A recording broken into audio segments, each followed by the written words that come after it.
드바림을 하는 날입니다. 어, 그 45주 차의 바에트 하나는요, 원래 그 다음 주에 하게 되는데, 그 다음 주는 우리 잘 아시는 이혜경 교수님께서 우리 요번에 새로 책이 다시 한번 그 예수를 찾아온 아니, 랍비를 찾아온 예수 그 책의 개정 증보판이 나오면서 여러 가지 역사적인 사료가 그 안에 더 들어갔고, 처음에 그 판이 나왔을 때 우리 1919 필라델피아의 퍼스트 코리안 컨그레스 제1차 자유대회가 진짜 거기에 뭐 이런 그 조지 베네딕트가 있었냐 그런 얘기들도 있고 그건 이상하다 뭐 그렇게 주류에서 얘기하시는 분들이 있었어요. 근데 실질적인 이, 이 1953년까지 우리 이승만 대통령과 그다음 조지 베네딕트와 이 연락했던 그런 그 실제 서신들을 발견한 것들을 이 책에다 다 보완을 해서 넣었습니다. 그래서 아주 그 좋은 책인데요. 다시 한번 그 우리 기독교, 유대 기독교 그 정신, 그 믿음에 대한 그 이야기를 깊이 할 수 있는 그런 시간을 마련해서 오늘은 바에타난을 기피하지는 않고요. 오늘 그냥 대략 어떤 내용이 들어있다라는 그 정도만 우리가 좀 보도록 하겠습니다. 그래서 오늘은 주로 신명기, 드바림 우리 그 부분에 대해서 이야기하겠습니다. 오늘 신명기 1장 1절에서 3장 22절까지인데요. 그리고 이사야서, 마태복음, 사도행전 쪽이 있지만은 주로 신명기에 대해서 우리가 같이 성경을 펴고 보고 같이 한번 나누는 시간을 가지도록 그렇게 하겠습니다. 예, 우리 모두 신명기 1장을 좀 펴주십시오. 신명기 1장 펴시고 마이크, 음소거를 푸시고 같이 교독을 하도록 하겠습니다.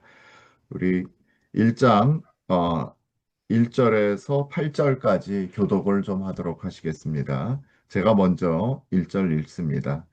이는 모세가 요단 저쪽 숲 맞은편에 아라바 광야 곧 바란과 도벨과 라반과 하세롯과 디사합 사이에서 이스라엘 무리에게 선포한 말씀이니라. 호렙산에서 호렙산에서 세일산을 세일산을 지나 지나 가데스 가데스 바네아까지 바네아까지 열 열 하룻길이었더라. 하루길이었더라.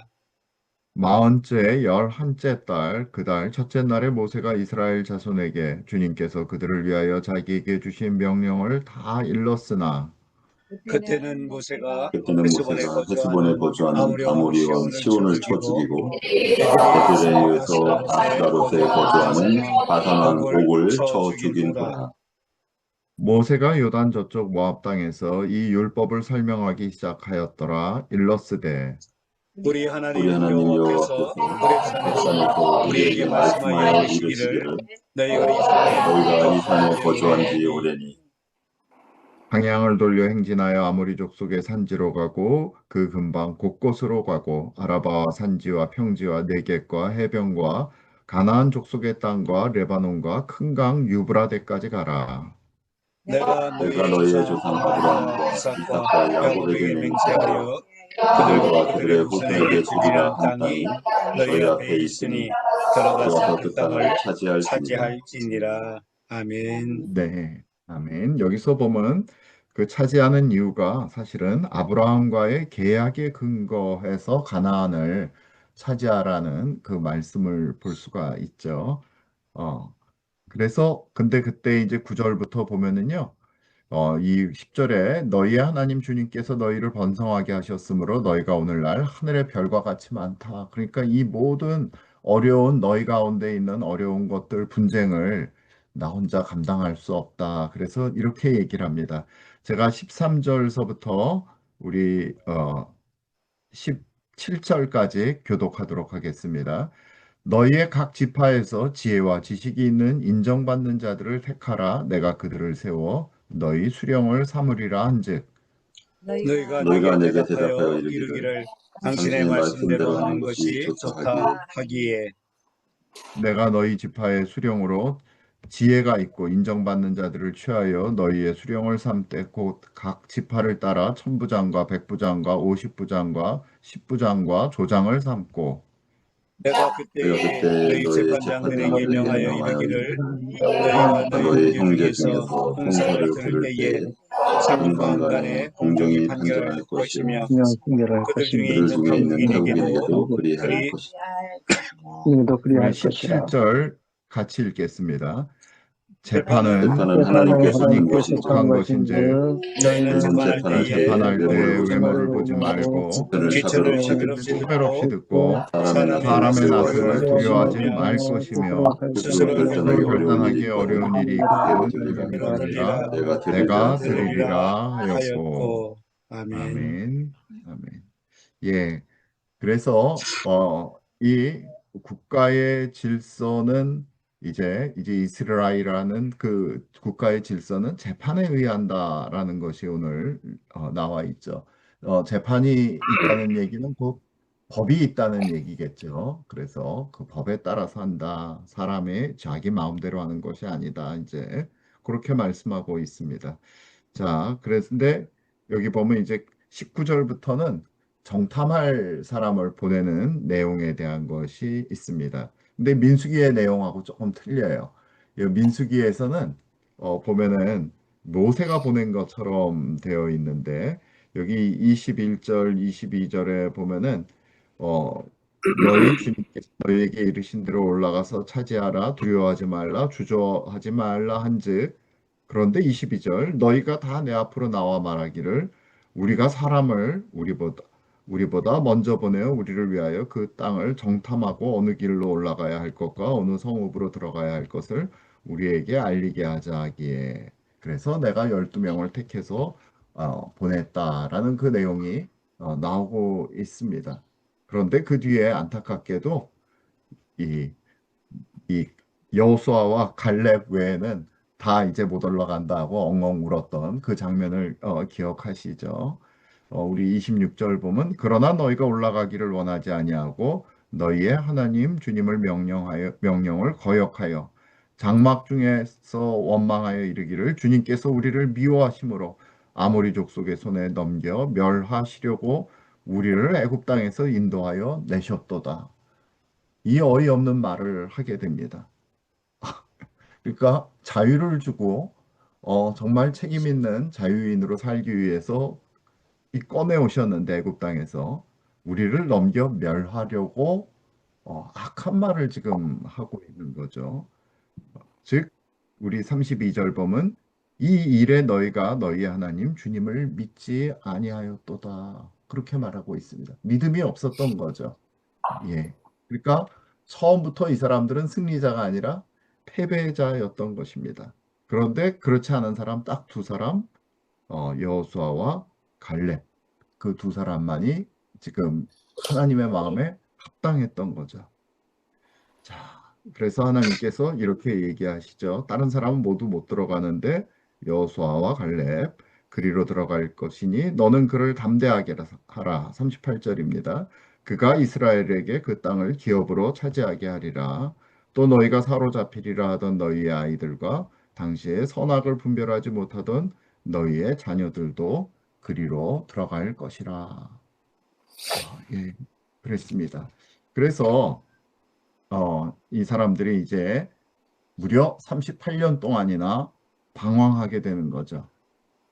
우리 2절을 보면 호렙산에서 세일산을 떠나 가데스 바네아까지 겨우 그 열하루길 한 250km에서 400km 정도 될까요? 아주 길다면. 근데 그것을 38년 동안이나 가게 됐다는 것입니다. 무엇 때문에? 불신앙 때문에. 자, 그런데 이제 가다 보니까 에서도 만나고 모압도 만나고 암몬도 만나는데 그들은 내가 그들에게 그들이 살 땅을 주었다. 그러니까 너희는 그곳을 탐내지 말아라. 싸우지 말아라. 그냥 들어가라. 그렇게 지금 이제 이라는 장면이 이에서 나오는 그 장면들입니다. 그리고 2장 이제 후반부에서 보면 이스라엘이 헤스본 왕 시온을 쳐서 그 땅을 기업으로 차지하는 장면이 나오고 3장 우리 보실까요? 3장에서 보시면은 바산왕 옥이 사실은 그 유대 전승에 따르면 그 옥은 바로 아브라함 시대 때부터 있었던 거인의 자손들이고 왕이어서 굉장히 두려움에 떨었었다고 하는데 심지어 모세까지. 그러나 지속적으로 하나님께서 말씀하십니다. 두려워하지 말라. 담대하라. 두려워하지 말라. 이것이 하나님께서 그분의 그 백성들에게 하시는 말씀입니다. 여기 보면 여호수아와 갈렙에게도 지속적으로 두려워하지 말라. 담대하라. 그 두 가지를 계속 말씀하십니다. 자, 우리 20절에서 22절까지 오늘 22절까지가 드바림이라는 그 파라샤 드바림인데요. 우리 20절에서 22절까지 같이 한번 쭉 읽도록 하겠습니다. 시작. 여호와께서 그래서 너희에게 너희에게 주신 주신 것 것 같이 너희 너희 형제에게도 형제에게도 간식을 주시리니 그들도 그들도 요단 요단 저쪽에서 저쪽에서 너희 너희 하나님 하나님 주님께서 여호와께서 그들에게 그들에게 주시는 주시는 땅을 땅을 받아 받아 기업을 삼기에 기업을 이르거든 삼게 이르거든 너희는 너희는 각기 내가 각기 준 내가 준 기업으로 돌아갈 기업으로 돌아갈 것이니라 것이니라 하고 하고 그때에 그때 내가 내가 여호수아에게 여호수아에게 명령하여 명령하여 이르기를 이르기를 너희 하나님 여호와께서 이 두 왕에게 모든 행하신 모든 일을 일을 내 눈으로 내 눈으로 보았거니와 보았거니와 내가 가는 내가 모든 가는 모든 나라에도 주님께서 나라에도 이와 같이 여호와께서 이와 같이 행하시리니 행하시리니 너희는 너희는 그들을 그들을 두려워하지 두려워하지 말라. 말라. 너희 하나님 주님께서 여호와께서 친히 너희를 친히 위하여 너희를 위하여 싸우시리라 싸우시리라 하였노라. 하였노라. 아멘. 아멘. 아멘. 그래서 용사 되신 우리 주 하나님에 대해서 마지막으로 신명기 오늘 읽은 22절에서 너희를 위해서 친히 싸우시는, 그러니까 너희는 두려워하지 말고 내 명령대로 이 모든 것을 행하라 라고 말씀하시는 것을 저희가 볼 수 있습니다. 이제 제가 공유하면서 오늘 말씀을 같이 좀 나누도록 하겠습니다.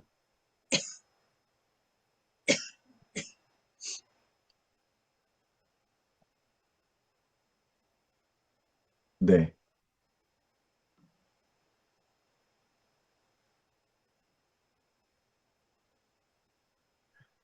드바림 하면은 이제 말씀들이라는 이제 복수죠. 복수, 드바림, 말씀들입니다. 이게 이제 신명기의 원래 제목이죠. 오늘 부제목은 유대 기독교적 언약과 법치, 땅에서 이루어지는 하나님 나라의 통치, 그렇게 잡아보았습니다. 우리가 아까 같이 읽었던 부분입니다. 다시 한번 보자면 너희가 너희의 형제 중에서 송사를 들을 때 쌍방간에 공정히 판결할 것이며 그들 중에 있는 외국인들에게도 그리할 것이라.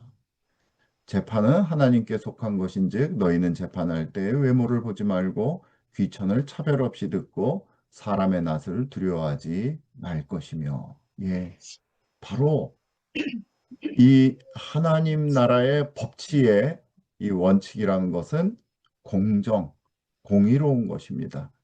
그래서 이 부분을 오늘 같이 더 깊이 생각하며 나누도록 하겠습니다. 오늘 제헌절 78주년이죠. 오늘 아침은 대한민국이 전 세계를 향해 자유민주주의의 신성한 법적 주권을 선포한 날입니다.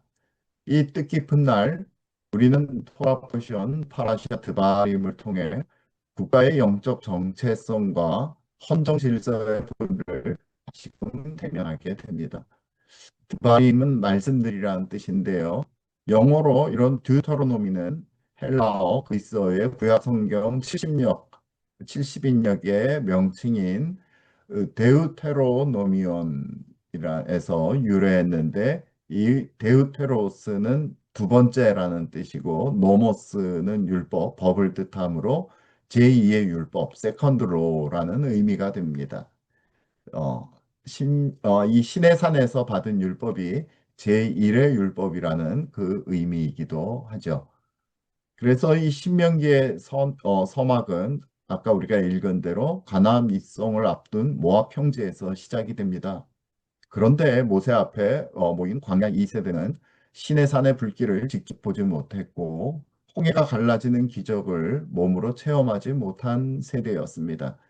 하지만 모세는 그들을 향해 너희도 신의 산에서 보았고 너희가 들었다라고 선포하죠. 너희가 그때 이 조상들의 허리 가운데 있었다. 그렇게 말합니다. 그러면서 과거의 역사를 오늘의 살아있는 역사로 환기시킵니다.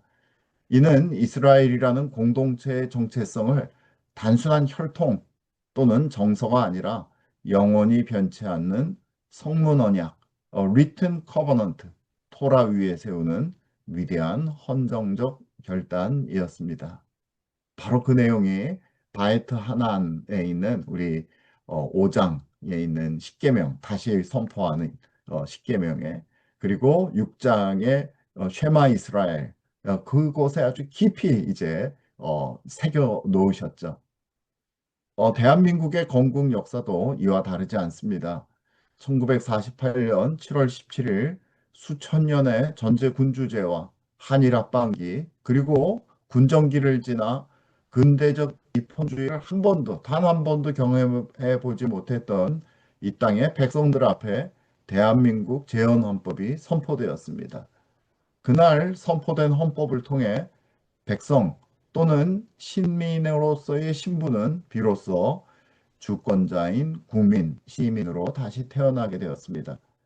이는 몸으로 겪지 못했던 자유와 인권의 역사를 우리 한민족의 영원한 영적, 법적 소유로 삼게 한 대한민국 역사상 가장 위대한 드바림의 대선언이었습니다. 우리 역시 홍해가 갈라지는 것을 직접 보지 못했고 신의 산의 우레소리를 듣지 못했습니다. 그러나 우리가 이 역사를 우리 후손들에게 다시 들려줄 때 그 이야기는 우리 자손들의 이야기가 됩니다. 드바림. 두 번째 말씀들은 사실은 되풀이가 아니라 대물림이 키포인트인 것입니다. 그런데 이 파라샤 드바림은 지리정보 하나로 문을 엽니다. 호렙산에서 세일산을 지나 가데스 바네아까지 10하루길이었더라. 무심하게 지나치기 쉬운 이 한 줄이 사실은 신명기 전체의 열쇠입니다. 10하루면 충분했던 그들의 여정이 40년이 된 것입니다. 거리가 늘어난 것이 아니라 겉으로는 자유를 얻었지만 그 내면적으로는 여전히 애굽의 음식을 그리워하며 애굽으로 돌아가고자 했던 노예의 영을 가진 세대들이 모두 멸망하고 새로운 세대가 일어난 그 기까지의 그 시간이었던 것입니다. 그래서 히브리서 기자는 바로 이 세대를 예로 들며 우리들에게 경고합니다. 너희가 그의 음성을 듣거든 오늘 그 너희가 그분의 음성을 듣거든 마음을 완악하게 하지 말라. 10하루길을 40년으로 늘리게 된 것은 그 당시 광야의 이야기뿐만이 아니라 오늘도 반복될 수 있는 엄중한 이야기인 것입니다. 예, 그래서 제가 이제 지난번에 미리 저희가 드렸던 그 부모님이 미리 이제 읽어볼 수 있는 깊이 묵상하는 글에 대한 이야기들이 쭉 있습니다. 그래서 얼마나 우리가 말하는데 전달과 해석 이 두 개가 얼마나 중요한지 그리고 우리가 이 아빠로서, 엄마로서, 스승으로서 우리 후손들에게, 자녀에게, 학생들에게 무엇을 해야 될지 그것을 우리 디모데에게 사도 바울께서 얘기했던 이 부분이요. 내가 이를 때까지 읽는 것과 권하는 것과 가르치는 것에 전념하라. 내가 이를 때까지. 읽는 것과 무엇을 읽는 것입니까? 하나님의 말씀. 하나님의 말씀을 권하는 것. 하나님의 말씀을 가르치는 것에 전념하라. 그렇게 얘기합니다. 그래서 우리가 살면서 흔히 있게 또 반드시 우리가 해야 될 것. 바로 이 쉐마의 말씀들이죠. 내가 우리 예수님 오실 때까지 읽는 것, 권하는 것, 가르치는 것. 그래서 우리가 말씀을 맡은 자로서 우리 각자 가정에서 서고 또 우리 학생들은 또 미래의 우리 엄마 아빠로서 아이들을 가르칠 수 있는 그런 우리가 능력을 가져야 되는 것이죠. 그래서 특별히 재판은 하나님께 속한 것이다 이렇게 얘기합니다. 혼자서 이 60만 장정만 60만이니까 거의 200만 명 되는 백성들의 모든 분쟁, 소송을 감당할 수 없었던 이 모세는 우리 장인 어른의 이야기를 들어서 듣고 또 그래서 지파마다 지혜롭고 명철한 자를 세워 이 재판장 쇼프팀으로 삼았습니다. 근데 모세가 이때 이들에게 준 기준은 능력, 학벌 뭐 그런 게 아니라 단 한 문장입니다. 타고로 미프네 이씨 사람의 낯을 두려워하지 말라. 어, 재판은 하나님께 속한 것이기 때문입니다. 이게 굉장히 중요하죠. 누구의 낯을 보고서 굽어지게 하는 것. 그것이 이 재판을 망가뜨리고 사회를 망가뜨리고 국가를 결국 망가뜨리는 것입니다. 공의는 사람의 눈치나 여론에서 나오지 않습니다. 재판장이 진실로 두려워할 분은 재판받는 사람도 지켜보는 무리도 아니라 오직 하나님이신 것입니다. 그래서 시편 기자는 하나님을 신들의 회중 가운데서 재판하시는 분으로 노래하고 예수님 역시 외모로 판단하지 말고 공의롭게 판단하라고 명하시는 것입니다. 사람을 두려워하는 재판은 반드시 붙게 됩니다. 오늘 이 부분을 주로 해서 말씀드리도록 하겠습니다. 아까 가데스 바네아에서의 그 반역들, 그 다음에 그 세일삼 에돔과 모압과 암몬 땅을 존중해라 그렇게 말씀하신 거, 주님은 용사이시다 그렇게 말씀하셨던 거 우리가 직접 읽으면서 지나왔고 또 넘겨진 사명은 담대함이다라는 거 제가 말씀드렸습니다. 아, 그래서 오늘은 주로 이 대한민국 건국의 모세 이승만과 기독교 자유민족주의 여기선 제가 그렇게 해석했는데요. 기독교 자유 국민주의 그렇게 해석할 수 있겠습니다. 이거는 이제 영어로 리버럴 내셔널리즘이 굉장히 중요한 건데요. 크리스천 리버럴 내셔널리즘이 바로 대한민국의 건국 정신인데 민족주의 하면 자꾸 종족주의랑 헷갈리기 때문에 내셔널리즘이라는 것은 어떠한 이념 가운데 한 이념으로 모인 사람들을 이야기하거든요. 근데 한국에서 민족주의 그렇게 해석하니까 이게 좀 해석이 안 되는 것 같아서 그렇지 않습니다. 대한민국 헌법 가운데 들어온 사람은 법적으로 다 국적을 대한민국으로 바꾼 사람들은 대한민국 국민이죠. 그 사람이 검었던 하얗던 노랗던 바로 그런데 그것은 어, 기독교 자유 국민주의다. 그런 것을 오늘 말씀드리도록 하겠습니다. 대한민국 헌법에 초석을 놓은 건국 대통령 우남 이승만은 이스라엘의 법치 체제를 완성한 광야의 지도자 모세와 같은 역할을 수행했습니다. 우남은 서구의 유대 기독교적 천부 인권 사상과 미국, 유럽의 헌법 체제를 깊이 연구한 사상가이자 정치가였습니다. 1948년 5월 10일 총선거를 통해 선출된 198명의 국회에서 의장으로 선출된 우남은 우리나라 헌법 제정 과정 중에서 국가의 핵심 뼈대를 직접 관철해내었습니다. 재헌의회가 40여일 만인 6월 23일 국회 본회의에 이 대한민국 건국 헌법의 그 초안을 제출할 수 있었던 이유는 이미 유진호 교수가 1947년 겨울부터 헌법 기초 작업에 착수하여 반년 이상 여러 전문가들의 자문을 통해 헌법 초안을 마련했기 때문입니다. 그러나 그는 평소 자신의 소신에 따라 내각 책임제 정부를 구성했고 양원제, 농지개혁, 중요 국영기업의 국유화를 기본으로 하는 헌법 초안을 마련하였습니다. 그래서 대부분 이게 유진호 헌법이다 그렇게 얘기를 하고 가장 공헌이 있는 분으로 유진호 선생님을 이야기하죠. 그러나 결과적으로 재헌헌법은 이승만 의장의 조정에 따라 대통령 중심제의 단원제를 골자로 탄생했습니다. 이것은 재헌국회의장이었던 우남이 실질적으로 대한민국 헌법 제정 과정에 가장 중요한 역할을 담당했음을 의미합니다.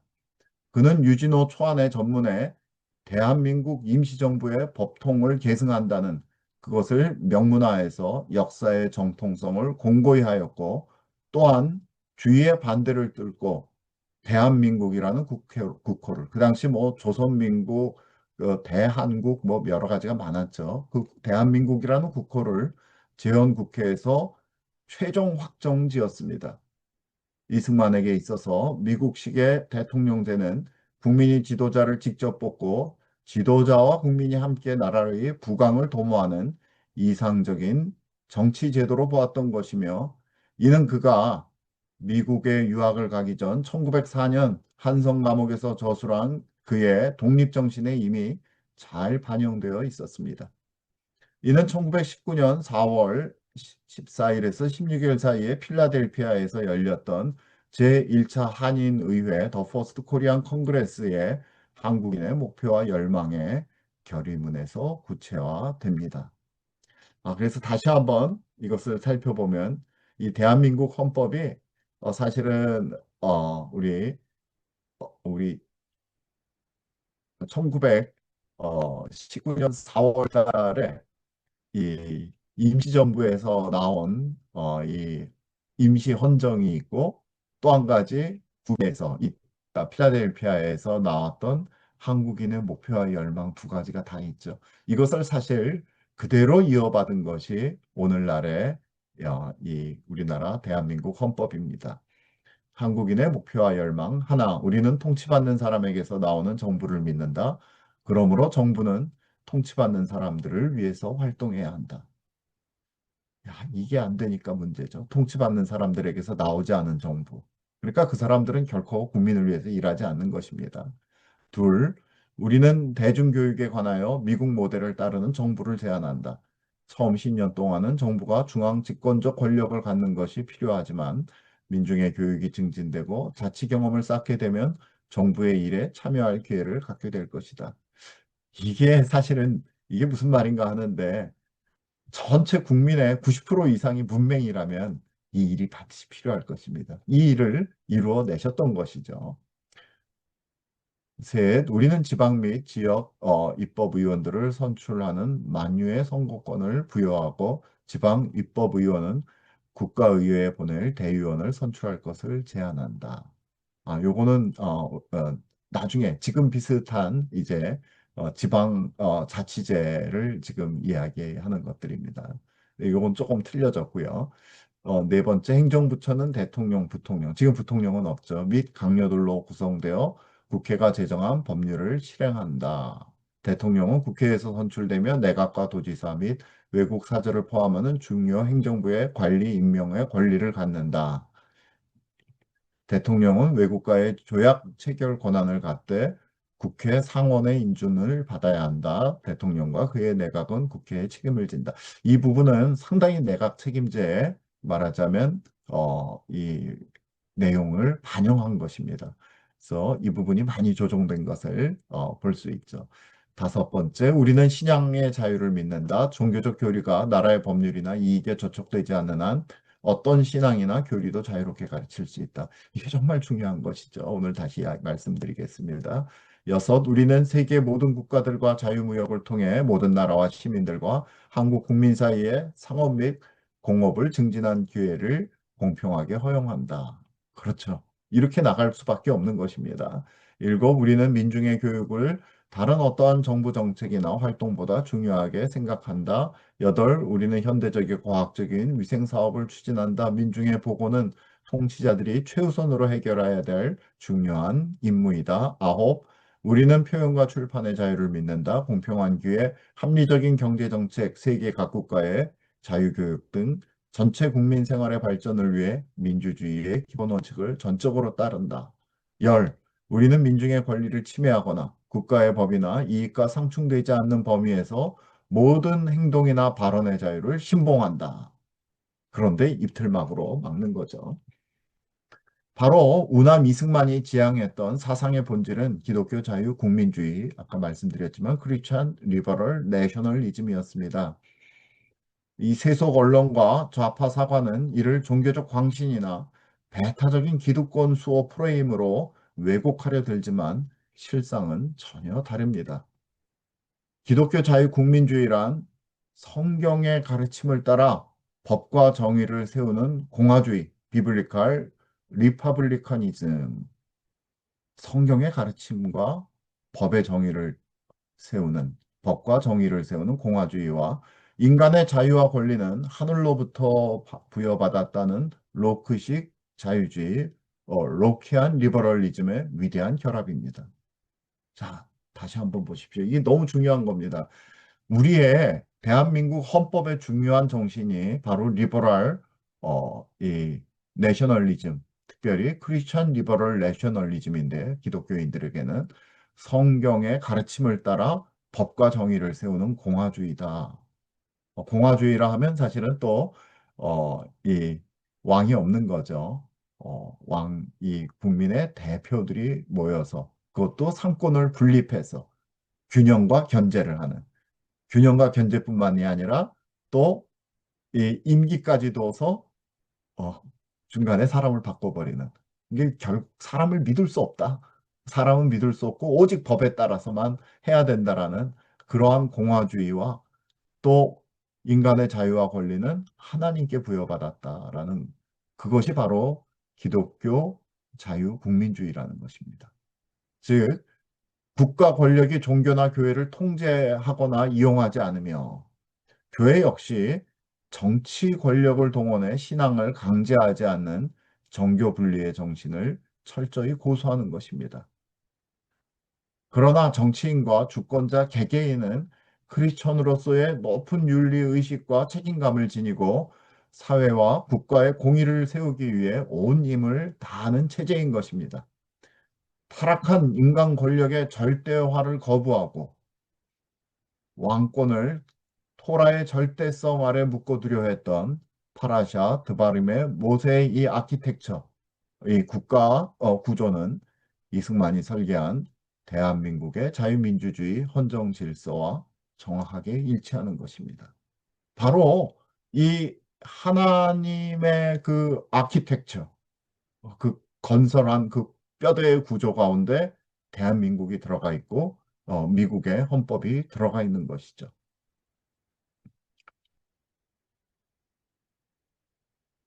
그래서 잠깐 짧게나마 유도의 기독교적 가치에 기반한 헌정 질서와 전체주의는 어떻게 틀린가를 잠깐 보도록 하겠습니다. 유대 기독교 가치에 기반한 헌정 질서, 즉 기독교 자유국민주의가 인류에게 위대한 번영을 가져다 준 이유는 다른 체제가 갖지 못한 인간 영혼에 대한 깊은 존중이 있기 때문입니다. 이게 가장 중요합니다. 반면 오늘날 전 세계 자유진영을 위협하는 두 거대한 축인 사회공산주의와 이슬람 원리주의는 구조적으로 반드시 전체주의로 흐를 수밖에 없는 내재적 결함을 지니고 있습니다. 사회공산주의의 유물론적 전체주의는 인간의 영혼과 창조주가 부여한 천부인권을 근본적으로 부정합니다.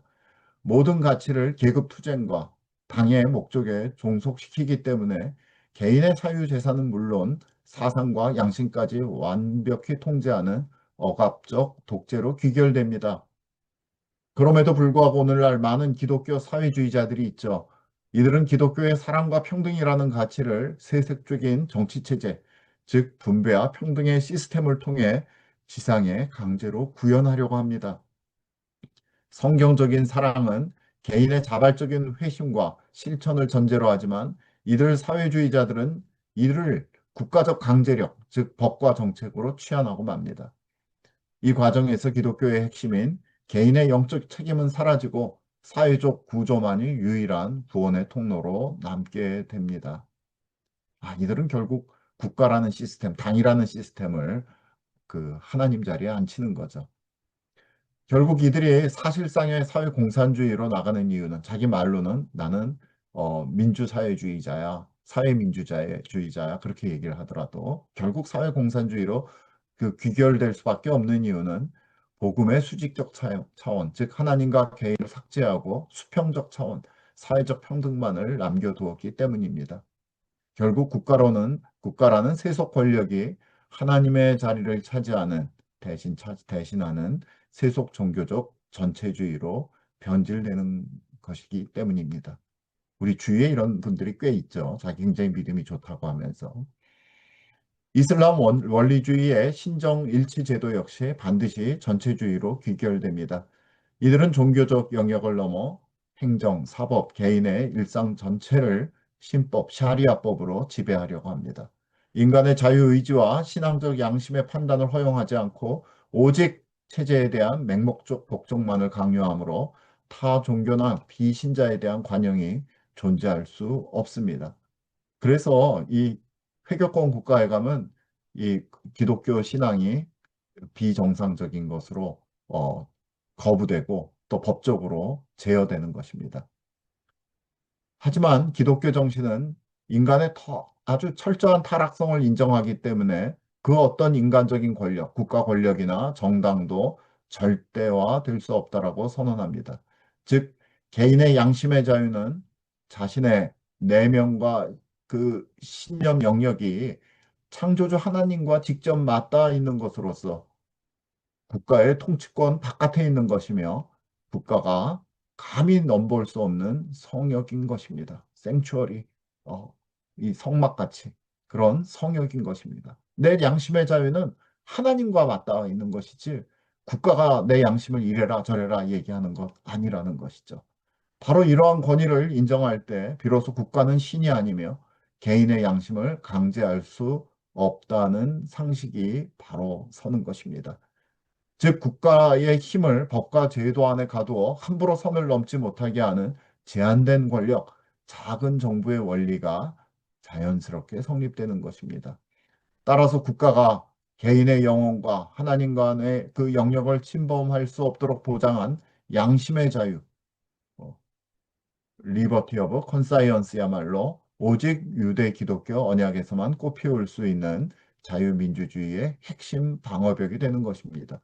만약 이 방어벽이 사라진다면 국가는 선과 악의 기준까지 독점하는 신의 자리를 차지하려 들 것입니다. 그러나 요즘에 그렇지 못하죠. 뭐는 좋은 거야, 뭐는 나쁜 거야를 국가가 통제하려고 하는 거죠. 정권이. 이 룰 오브 로, 법의 정신에 따라진 진정한 법치와 한국 사회의 법치 파괴 형태에 대해서 보도록 하겠습니다.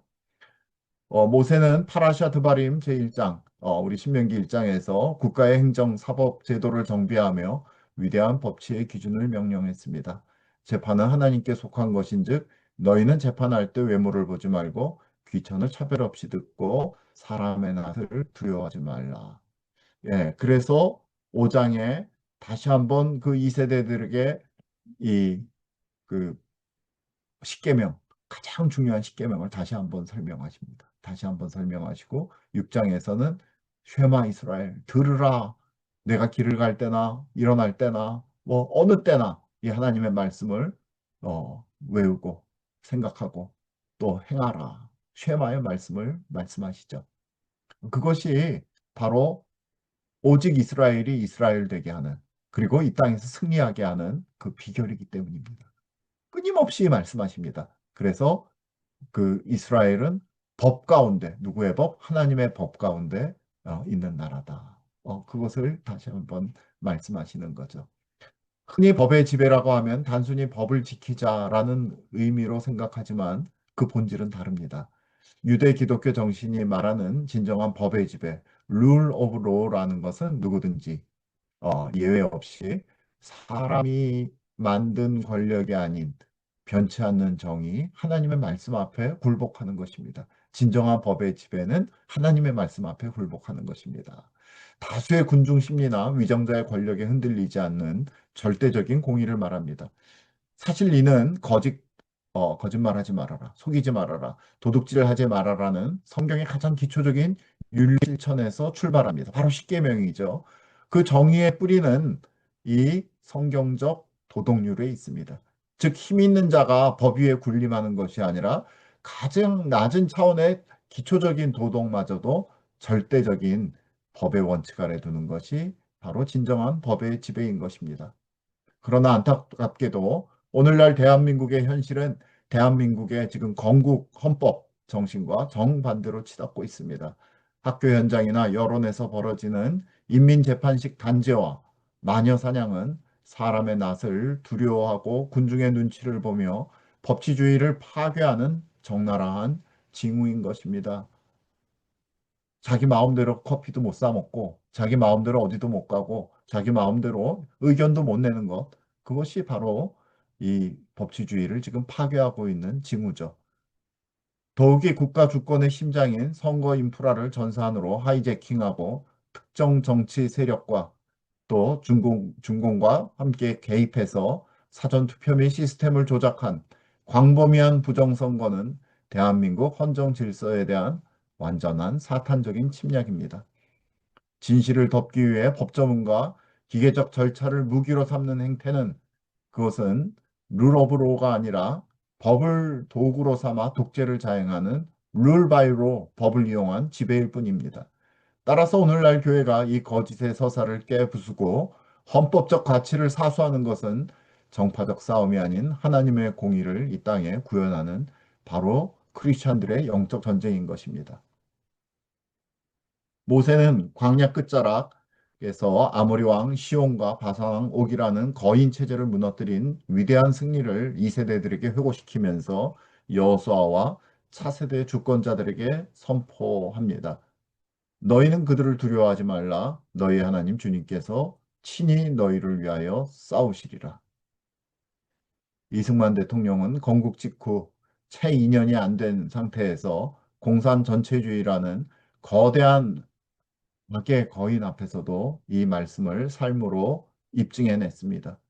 우남은 6.25 전쟁의 참화 속에서 오직 만군의 주님을 의지하며 낙동강 전선을 사수했을 뿐만 아니라 외교적 리더십을 발휘해서 한미 상호 방호 조약이라는 불침번의 철갑 방패를 완성한 것입니다. 그래서 오늘 저희가 있는 것입니다. 이는 국제지정학적 규칙과 항행의 자유를 파괴하려는 현재 이란의 신정체제나 공산 카르텔의 하이브리드 공격으로부터 자유 진영을 수호하기 위해 하나님께서 친히 싸우신다는 영적 언약을 눈에 보이는 강력한 외교 동맹으로 구현해낸 위대한 업적이었던 것입니다. 오늘날 대한민국이 겪고 있는 국가적 위기의 본질은 친일, 친미 기득권층이 이 나라는 만든 나라이며 라고는 대한민국 건국을 저주하는 사회공산주의자들의 사악한 반대한민국 사관과 헌법의 뿌리가 된 유대 기독교적 법치 정신을 교회가 망각한 데서 비롯되었습니다. 그러나 이러한 절대절명의 순간에도 우리는 낙심하지 않고 지금까지 대한민국을 탄생시키시고 지키시고 함께하시고 하나님의 역사를 기억하며 믿음으로 이 전쟁에 나서야 됩니다. 우리가 지금까지 함께 해주신 이 역사 가운데 함께 하신 하나님을 계속 믿고 기도해야 되는 것이죠.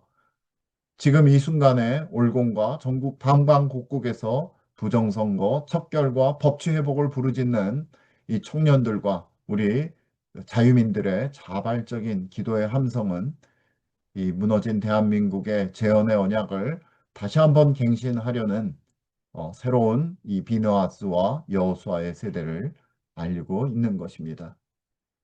오늘 제헌절 아침은 다시 한번 대한민국 헌법의 언약 갱신을 위해 간절히 기도할 때입니다. 우리 이 에스겔서 36장에 보면 하나님께서 이렇게 말씀하십니다. 이때는 이제 다 무너졌을 때죠. 근데 이렇게 주 하나님께서 이와 같이 말씀하시니라. 내가 너희를 모든 죄악에서 정결하게 하는 날에 성읍들의 사람이 거주하게 하며 황폐한 것이 건축되게 할 것인즉 전에는 지나가는 자의 눈에 황폐하게 보이던 그 황폐한 땅이 장차 경작이 될지라. 사람이 이르기를 이 땅이 황폐하였더니 이제는 에덴 동산같이 되었고 황량하고 적막하고 무너진 성읍들의 성벽과 주민이 있다 하리니 너희 사막에 남은 이방 사람이 나 주가 무너진 곳을 건축하며 황폐한 자리에 심은 줄을 알리라. 나 주가 말하였으니 이르리라. 주 하나님께서 이와 같이 말씀하셨느니라. 그래도 이스라엘 족속이 이같이 자기들에게 이루어지기를 내게 구하여야 할지라. 내가 그들의 수요를 양떼같이 많아지게 하되 제사 드릴 양떼 곧 예루살렘이 정한 절기의 양무리같이 황폐한 성읍을 사람의 때로 채우리라.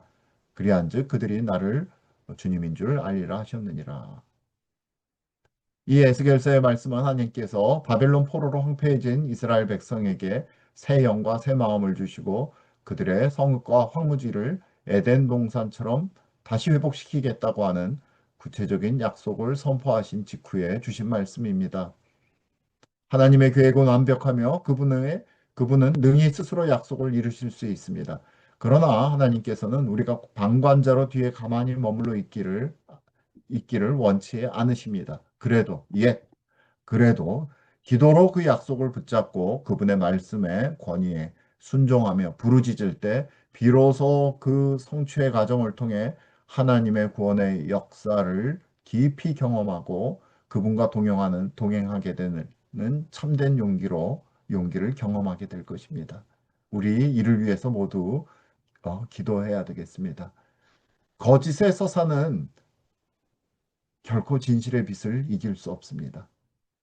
저는 지금 이 시기가 바로 자유통일 대한민국의 문이 열리는 시기라고 생각합니다.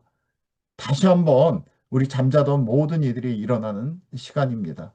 그래서 제헌절 아침 우리 모두 사람의 낯을 두려워하지 않고 오직 하나님의 말씀을 존중하며 그의 법대로 사는 진정한 자유민, 대한민국 이 법치공화국의 주인으로서 용맹한 자유인으로 일어나야 되겠습니다. 하나님의 공의와 제헌헌법의 가치를 굳게 잡고 나갈 때 만군의 주님께서 친히 우리를 위해 싸우실 것이며 이 한반도 남북에 드리워진 이 거짓의 어둠을 걷어내고 전 세계에 자유와 복음의 진리를 전하는 위대한 통일 대한민국의 날이 올 것입니다. 우리 기도하도록 하겠습니다. 제가 마치는 기도하겠습니다.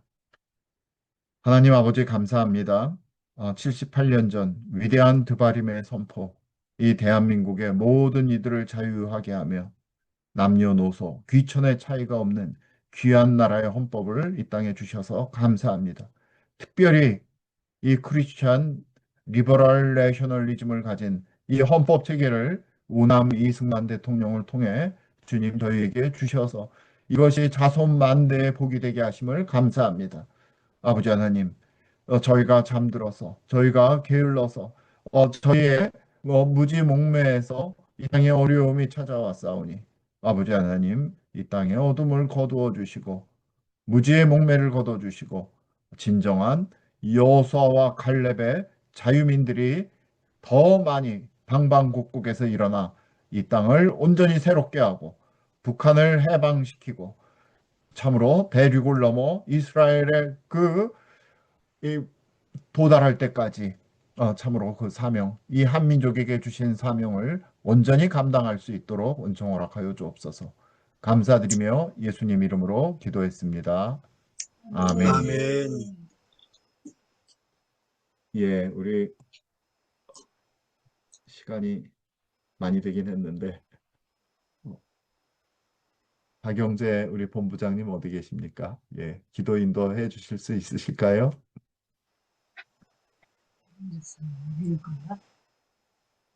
음, 오늘 너무 귀한 말씀을 이렇게